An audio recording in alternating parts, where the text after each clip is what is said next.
നമുക്ക് ആദർശിന്റെയും നയനയുടെയും വരാൻ പോകുന്ന ആഴ്ചയിലെ നല്ലൊരു വിശേഷം കേട്ടാലോ? അതിനു മുമ്പായി ആദ്യമായി കാണുന്നവരുണ്ടെങ്കിൽ ചാനൽ ഇഷ്ടപ്പെട്ട ഒന്ന് സബ്സ്ക്രൈബ് ചെയ്യാൻ മറക്കരുത്. വീഡിയോ ഇഷ്ടപ്പെടുവാണെങ്കിൽ ലൈക്ക് ചെയ്യാനും നിങ്ങളുടെ വിലയേറിയ അഭിപ്രായങ്ങളൊക്കെ രേഖപ്പെടുത്താനും മറക്കരുത് കേട്ടോ. നമുക്ക് നേരെ നമ്മുടെ വിശേഷത്തിലേക്ക് പോയാലോ? അങ്ങനെ അടുത്ത ആഴ്ചത്തെ വിശേഷത്തില് CI സച്ചിദാനന്ദന്റെ അഹങ്കാരം മൊത്തം തീരുവാണ്.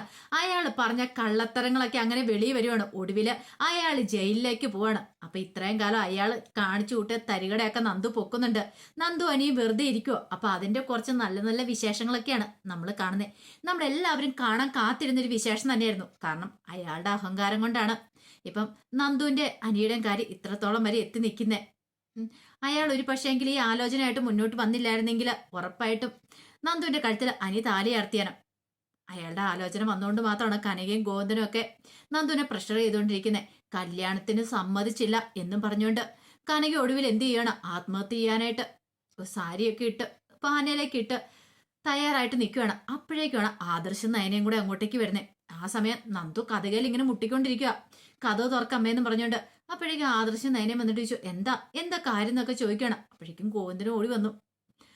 കനക കഥ കടച്ചു കുറ്റിയിട്ടെന്നുള്ള കാര്യമൊക്കെ അറിയുവാണ്. കല്യാണത്തിന് താൻ സമ്മതിക്കാത്തതിന്റെ ആ ഒരു ബുദ്ധിമുട്ട്, അതുകൊണ്ടാണ് അമ്മ അങ്ങനെ ചെയ്തതെന്ന്. നയനെ ആദർശ് ശരിക്കും വന്നത് തന്നെ നന്ദുവിന്റെ അനിയുടെയും വിവാഹം നടത്തുന്നതിനെ കുറിച്ച് കനികയോടും ഗോവിന്ദനോടും സംസാരിക്കാനാണ്. ആ സമയത്താണ് ഇങ്ങനെ ഒരു പ്രതിസന്ധി. അവരും പ്രതീക്ഷിച്ചല്ല. അപ്പോഴേക്കും ആദർശം നയനം ചെന്നിട്ട് കഥയെ മുട്ടിയിട്ട് അമ്മയെ കഥ തുറക്ക് എന്നൊക്കെ പറയണം. നമുക്ക് കാര്യങ്ങളൊക്കെ സംസാരിക്കാം, പുറത്തിറങ്ങി വന്നിട്ട് സംസാരിക്കാം, എന്തിനും പരിഹാരം ഉണ്ടല്ലോ എന്നൊക്കെ പറഞ്ഞു. ഒടുവില് കനക പുറത്തിറങ്ങി വന്നു. നന്ദുവിനാണെ ഭയങ്കര സങ്കടം സഹിക്കാൻ പറ്റിയില്ല. നയനെ ചോദിച്ചു, എന്താ അമ്മയെ കാണിച്ചെന്ന് ചോദിക്കണം. അപ്പോഴാണ് ആ ഫാനെ കെട്ടിത്തൂക്കിയിട്ടിരിക്കുന്ന സാരിത്തലപ്പ് കണ്ടേ. അമ്മ എന്ത് പരിപാടി കാണിക്കാൻ പോയത്? അമ്മ എന്താ അമ്മ ഇങ്ങനെ? അമ്മയ്ക്ക് എന്തെങ്കിലും സംഭവിച്ചു പോയാൽ പിന്നെ ഞങ്ങൾക്ക് ആരാ ഉള്ളത്? വേണ്ട, എനിക്കിനി ജീവിക്കണ്ട. ഞാൻ പറയുന്നൊന്നും ഇവളനുസരിക്കാൻ തയ്യാറല്ലോ. പിന്നെ ഞാൻ എന്തിനു വേണ്ടി ജീവിക്കുന്നത്? ഒരമ്മയാന്ന് പറഞ്ഞ് നടക്കുന്നതിൽ എനിക്ക് എന്താ അർത്ഥമുള്ളേ? ഞാൻ പറഞ്ഞ ഇവളനുസരിക്കില്ല. ഇവൾക്ക് കല്യാണത്തിന് സമ്മതമല്ല. ഒടുവില് ആദർശം നേരം പെട്ടുപോയി. തങ്ങൾ വന്ന കാര്യം പോലും പറയാൻ അവർക്ക് പറ്റിയില്ല. എങ്ങനെ പറയാനാന്ന് പറയാൻ പറ്റുന്ന കാര്യമാണോ? ഒടുവില് നയന പറഞ്ഞു, ഒരു കാര്യം ചെയ്യാം, നമുക്ക് ആലോചിക്കാം. അപ്പോഴേക്കും നന്ദുവിനോട് പറഞ്ഞു, നീ കല്യാണത്തിന് സമ്മതിക്കുമോ നന്ദു? അങ്ങനെയാണെങ്കിൽ ഞാൻ ജീവിച്ചിരിക്കുള്ളൂ. ഒടുവിൽ നന്ദുവിന് സമ്മതിക്കേണ്ടതായിട്ട് വന്നു. അല്ലാതെ ഇപ്പൊ എന്ത് ചെയ്യാൻ പറ്റും? സമ്മതിക്കാതിരിക്കാൻ പറ്റില്ലല്ലോ. അമ്മ എന്തേലും കടുങ്കൈ ചെയ്യാ പിന്നെ ജീവിച്ചിരുന്നിട്ടും കാര്യമില്ല. ആദർശം നയനെ നന്ദുവിനെ വിളിച്ച് മാറ്റിക്കൊണ്ടുപോയി. എന്നിട്ട് പറഞ്ഞു, നന്ദു, ഞങ്ങൾക്കറിയാം നിന്റെ വിഷമം എന്താന്ന്. നിന്റെ അനിയുടെ കല്യാണം നടത്താൻ ഞങ്ങൾക്ക് സമ്മതമായിരുന്നു. മുത്തശ്ശനും മുത്തശ്ശിയും വരെ ആഗ്രഹിക്കുന്നുണ്ട്. പക്ഷെ അമ്മ ഇങ്ങനെ ഒരു നിലപാടെടുക്കുന്ന സമയത്ത് ഞങ്ങൾക്കൊന്നും ചെയ്യാൻ പറ്റില്ല. ഇനിയിപ്പം നീ ഈ കല്യാണത്തിന് സമ്മതിക്കണം. അല്ലെങ്കിൽ നീ ഒന്ന് ആലോചിച്ച് നോക്കിയേ, ഈ കല്യാണത്തിന്റെ പേരിൽ അമ്മയ്ക്ക് എന്തെങ്കിലും സംഭവിച്ചു പോയിട്ടുണ്ടെ പിന്നെ നിനക്ക് ജീവിതത്തിൽ സമാധാനം കിട്ടുമോ? നിനക്കെന്നല്ല ഞങ്ങൾക്കും കിട്ടില്ല. എല്ലാവരുടെയും പ്രഷർ കൂടി കഴിഞ്ഞപ്പോൾ നന്ദുവിന് സമ്മതിക്കേണ്ടി വന്നു. ഒടുവിൽ ഞായറാഴ്ചയാണ് എൻഗേജിന്റെ ഒരുക്കങ്ങളൊക്കെ നടത്തുകയാണ്. അപ്പോഴേക്കും ഇതറിഞ്ഞു അനാമികയ്ക്ക് ഭയങ്കര സന്തോഷം. അവളുടെ അഹങ്കാരം അങ്ങോട്ട് കുറഞ്ഞു. അങ്ങനെ CI അവളുടെ കഴുത്തിൽ താലി അറുത്തട്ടെ. നന്ദു അനിയുടെ പിന്നാലെ നടക്കുമല്ലായിരുന്നോ? അനിയുടെ സൂക്കേട് മാറിക്കിട്ടി എന്നൊരു സന്തോഷമായിരുന്നു അനാമിക്ക്. അതുപോലെ തന്നെ വേണുവിനും. ഇനിയിപ്പോൾ കുഴപ്പമില്ല, സന്തോഷ സമാധാനമായി. ഇനി ആ കേസിന്റെ കാര്യത്തിലും കൂടി ഒരു തീരുമാനമായാൽ മതി. ഇതോടുകൂടി അനി തകർന്നു പോവും എന്നൊരു ചിന്തയായിരുന്നു. നന്ദു നിശ്ചയം വന്നിറങ്ങിയപ്പോൾ അനിക്കും ഭയങ്കര വിഷമായി. അനിയെ നന്ദു കാണാനായിട്ട് ചെന്നു. അനിയോട് കാര്യങ്ങൾ പറഞ്ഞു, എനിക്ക് എന്ത് ചെയ്യണമെന്ന് അറിയില്ല നന്ദു. എനിക്ക് എന്ത് ചെയ്യണമെന്ന് അറിയില്ല അനി. ഇങ്ങനൊരു സാഹചര്യം, അമ്മ ആത്മഹത്യ ചെയ്യാൻ കയറി. പിന്നെ ഞാൻ എന്താ ചെയ്യണ്ടേ? എനിക്കും ഭയങ്കര വിഷമമായി. കാരണം അങ്ങനെ എന്തെങ്കിലും സംഭവിച്ചു കഴിഞ്ഞിട്ട് പിന്നെ വിഷമിച്ചിട്ട് കാര്യമല്ലോ. അനി പറഞ്ഞു, നീ കാത്തിരിക്കുക, നമുക്കായിട്ട് ചിലപ്പം ദൈവം ഒരുക്കിയിരിക്കുന്നതാണെങ്കിൽ നമ്മൾ ഒന്നിക്കുക തന്നെ ചെയ്യും. അതിനൊരു മാറ്റം ഉണ്ടാവില്ല എന്ന് പറഞ്ഞു. നന്ദു പറഞ്ഞു, എനിക്ക് അയാളുടെ കാര്യത്തിൽ നല്ല സംശയമുണ്ട് അനി. അയാൾ പക്കാ ഫ്രോഡ് തന്നെയാണ്. എനിക്കത് പലപ്പോഴും തോന്നിയിട്ടുള്ള കാര്യമാണ്. ഇത്രയൊക്കെ ആയിട്ടും അയാൾ പിന്നാലെ വീണ്ടും എന്റെ നടക്കുന്നുണ്ടെങ്കിൽ ഞാനും നീയും തമ്മിൽ ഇഷ്ടമുണ്ടെന്നറിയാം. അയാൾക്ക് വേറെന്തോ ഒരു ഉദ്ദേശം കൂടെ ഉണ്ട്. അയാൾ അത്ര ശരിയെന്ന് എനിക്ക് തോന്നുന്നില്ല. അനി പറഞ്ഞു, അങ്ങനെയാണെങ്കിൽ നമുക്ക് നോക്കാന്ന് പറയണം. അങ്ങനെ അനി തന്റെ ഫ്രണ്ട്സിനടുത്ത് നീ കാര്യങ്ങൾ പറയണം. അപ്പോഴേക്കും അവന്മാര് പറഞ്ഞു, എടാ നമുക്കൊരു കാര്യം ചെയ്താലോ? അയാളുടെ നാട്ടിൽ പോയിട്ട് അയാളെക്കുറിച്ചൊന്ന് അന്വേഷിച്ചാലോ? അത് ശരിയാ, അയാൾ എത്രക്കാരൻ എങ്ങനെയൊന്നും അറിയത്തില്ലല്ലോ. അയാളെ പൂട്ടാൻ എന്തേലും ഒരു പഴുത് കിട്ടുവാണെങ്കിൽ നല്ല കാര്യമാന്നൊക്കെ പറഞ്ഞു. അതേസമയം എനിക്ക് വേണ്ടുന്ന സാരിയും ഡ്രസ്സും ഒക്കെ എടുക്കാനായിട്ട് നയനെ നവ്യൊക്കെ വരുന്നുണ്ട്. എല്ലാവരും ഭയങ്കര സന്തോഷത്തിലാണ്. അതിൻ്റെ ഇടയ്ക്ക് നന്ദുവിന് നല്ല സങ്കടമായിരുന്നു. നന്ദുവിന് എന്തായാലും കുഴപ്പമില്ല, നിങ്ങൾ എന്ത് വേണേലും എടുത്തോ എന്നൊരു ചിന്തയായിരുന്നു നന്ദുവിന്. നന്ദു ഒന്നും സെലക്ട് ചെയ്യാൻ ഒന്നും പോയില്ല. അത്രയ്ക്ക് വിഷമമായിരുന്നു നന്ദുവിന്. ഈ കല്യാണത്തെക്കുറിച്ച് ചിന്തിക്കാൻ പോലും പറ്റില്ലായിരുന്നു. ആ സമയത്ത് ദേവേനി നന്ദുവിനെ കാണാൻ വരുന്നുണ്ട്. നന്ദുവിനെ കാണാൻ വന്നിട്ട് പറഞ്ഞു, മോളെ ഇനിയിപ്പം നീ ഈ വിവാഹത്തിന് സമ്മതിക്കണം. ഞങ്ങൾക്ക് എല്ലാവർക്കും സന്തോഷത്തോടെ അല്ല, ഞങ്ങളെല്ലാവരും സന്തോഷത്തോടെ അല്ല ഇരിക്കുന്നത്. ഞങ്ങളാണെങ്കിൽ അനിയുടെ സങ്കടം കണ്ട് ഞങ്ങൾക്ക് സഹിക്കാനും പറ്റുന്നില്ല. പക്ഷെ എന്ത് ചെയ്യാൻ പറ്റും, ഇങ്ങനൊരു സാഹചര്യം ആയി പോയില്ലേ. ഇനിയിപ്പം നിനക്ക് വിധിച്ചിരിക്കുന്ന ആ സച്ചിനെ ആയിരിക്കും. പക്ഷെ നന്ദുവിന്റെ മനസ്സിലേക്ക് ജോത്സ്യർ പറഞ്ഞ കാര്യങ്ങളാ, എങ്ങനെയൊക്കെ പോയാലും അനിയെ വിവാഹം കഴിക്കോളന്ന്. അപ്പൊ പിന്നെ ജോത്സ്യർ കള്ളത്തരം പറഞ്ഞാണോ എന്നൊരു ചിന്തയുണ്ട്. കല്യാണത്തിന്റെ നിശ്ചയത്തിന്റെ ഡേറ്റ് എടുത്ത് വരുമ്പോഴത്തേനും ഗോവിന്ദനും കനയ്ക്കും ടെൻഷനാ. നന്ദുവിനെ എന്തെങ്കിലും കടുകൈ ചെയ്യുമോ എന്നൊരു ചിന്ത പോലും ഉണ്ട് മനസ്സിൽ.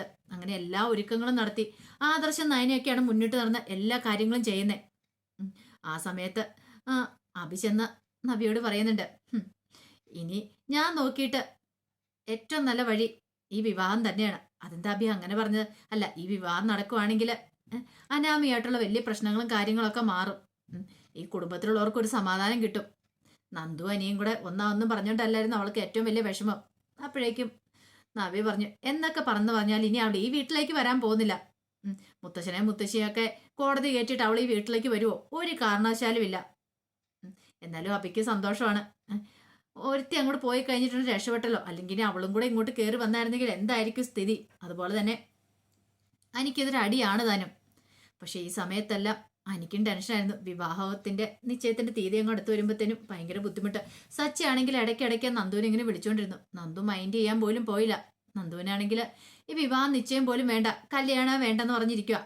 അമ്മയുടെ ഒറ്റ നിർബന്ധത്തിന് വഴങ്ങി അമ്മ ആത്മഹത്യ ചെയ്യാലോ എന്ന് പേടിച്ചിട്ട് മാത്രമാണ് സമ്മതിച്ചത് പോലും. അങ്ങനെ നിശ്ചയത്തിന്റെ ദിവസം വന്നെത്തുവാണ്. രാവിലെ നവ്യ നയനെ എല്ലാവരും അങ്ങോട്ടേക്ക് ചെല്ലുവാണ്. നന്ദുവിനെ ഒരുക്കമൊക്കെ ചെയ്യണമല്ലോ, അതിനു വേണ്ടി ചെന്നു. അപ്പോഴേക്കും നന്ദു ഒരേ ഇരിപ്പ് തന്നെ ഇരിക്കുവാണ്.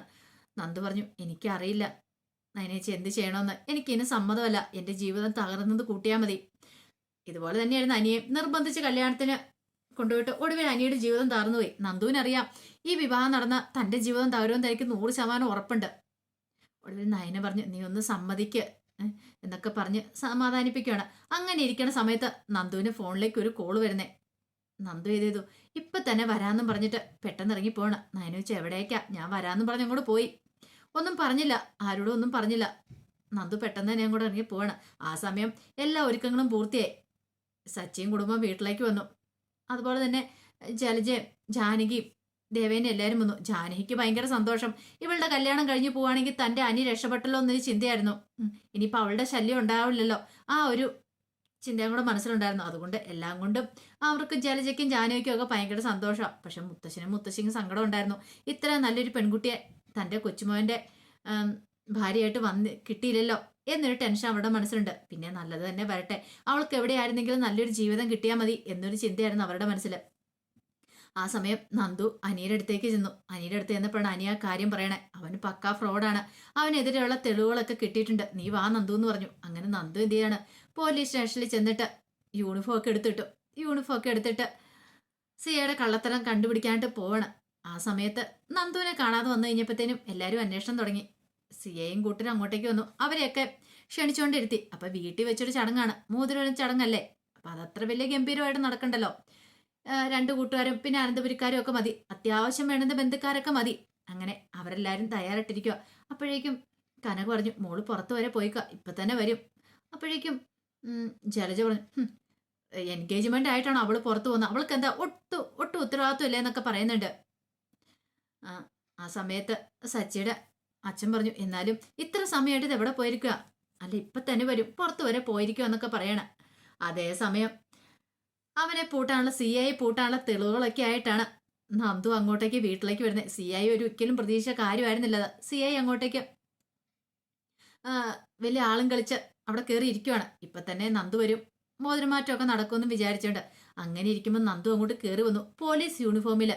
നന്ദുവിനെ കണ്ടു കഴിഞ്ഞപ്പോൾ എല്ലാവരും ഒരു നിമിഷം ഞെട്ടി. കല്യാണപ്പെണ്ണ് ഈ വേഷത്തിൽ വരുന്നു. ആ സമയത്ത് നയനെ എന്നിട്ട് ഇതെന്താ നന്ദു ഇങ്ങനെയെന്ന് ചോദിക്കുകയാണ്. ആ സമയത്ത് നയനെ ആദർശനെയും കൂടെ അങ്ങ് മാറ്റി വിളിച്ചുകൊണ്ട് പോയിട്ട് നന്ദു ആ കാര്യങ്ങളൊക്കെ പറയുന്ന ആ ഇരിക്കുന്നവനുണ്ടല്ലോ അവൻ പക്ക ഫ്രോഡാണ്. ഫ്രോഡാണോ? അതെ, അവന് പെൺകുട്ടികളെ ഇതിനു മുമ്പ് പലരെയും വിളിച്ച് ചതിച്ചിട്ടുണ്ട്. അവന് ഒരു പ്രതി തന്നെയാന്ന് പറയാണ്. അവന്റെ കല്യാണമൊക്കെ കഴിഞ്ഞാന്ന് അങ്ങനെയൊക്കെ പറയുന്നുണ്ട്. ഇതെല്ലാം കേട്ടിച്ചപ്പോ അവര് ഞെട്ടിപ്പോയി. ആദർശം അതിനൊക്കെ സഹിക്കാൻ പറ്റുന്ന കാര്യമാണോ?